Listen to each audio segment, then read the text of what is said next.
at Simon Brute College, which I'm very grateful to Archbishop Daniel for establishing. And I suppose, an interesting indicator was what I was told when I was told to come here. First, Cardinal Ouellet, who was the prefect of the French-Canadian prefect of the Congregation of Bishops, and then last Thursday, Cardinal Tarcisio Bertone, who was the Secretary of State, met with me, and all of them said, "You are going to a wonderful archdiocese."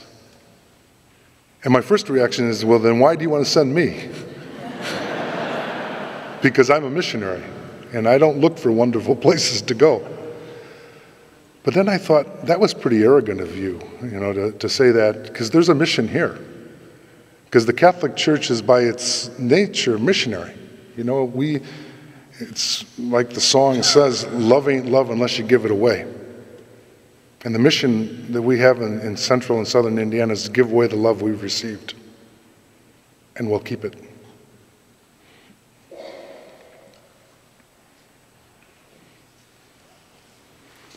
you believe there's any connection between your transfer and the investigation of the women religion?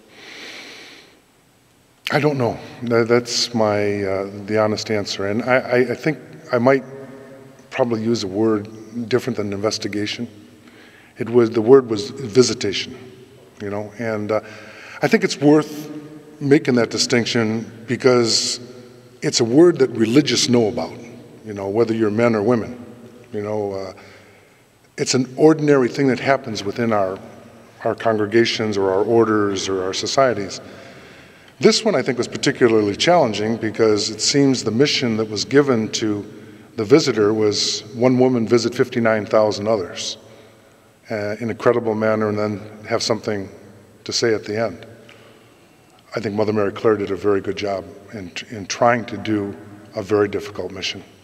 But I have neither Cardinal Bertone or Cardinal Ouellet told me that my transfer to Indianapolis was because of the investigation or the visitation.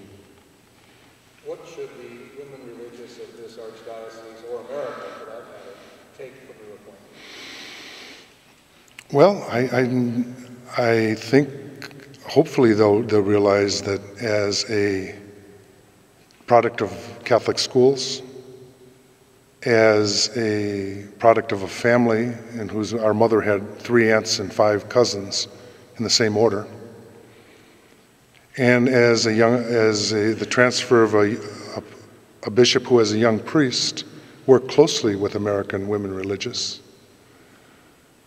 I think that they'll understand that I appreciate and value their vocation. I think the recent events in the American church have helped the American church as a whole come to a deepened appreciation of the vocation of women religious.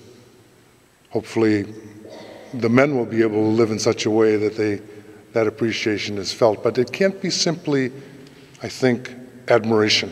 I remember once one time in my life, having an opportunity to speak with Mother Teresa of Calcutta. And we were talking about things, and she said one thing she really resented was when, if you can imagine Mother Teresa resenting anything, she resented people that called her a living saint.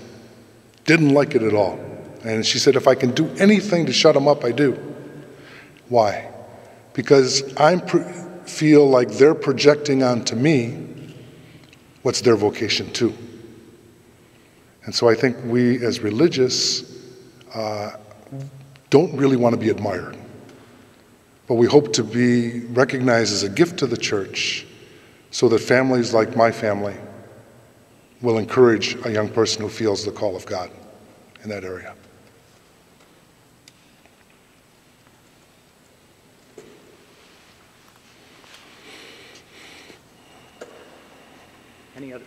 Any other questions? You mentioned coming from a family of immigrants and spoke briefly in Spanish. How much does the future of the church depend upon immigrants? Well, I think the presence of immigrants is a gift to the American church. And it's a gift that has characterized this church much more than practically any church in the world. I'm living now, or have been living in Europe, based there for the last 21 years, and I've seen what a trauma it is for Europeans for the first time to be receiving immigrants.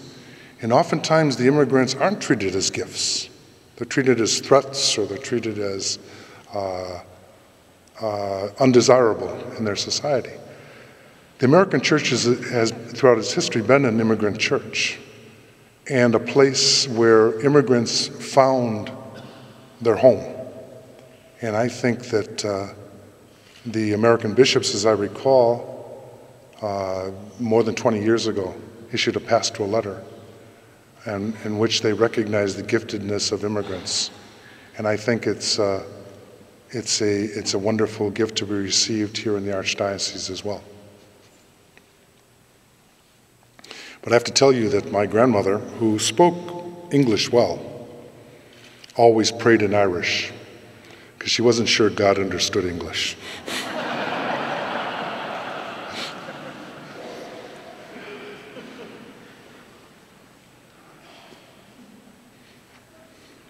Is that it? Okay, great. We'll have some time for some one-on-one interviews now. And once again, we'd like to thank everybody for turning out today. It was a great welcome. Thank you.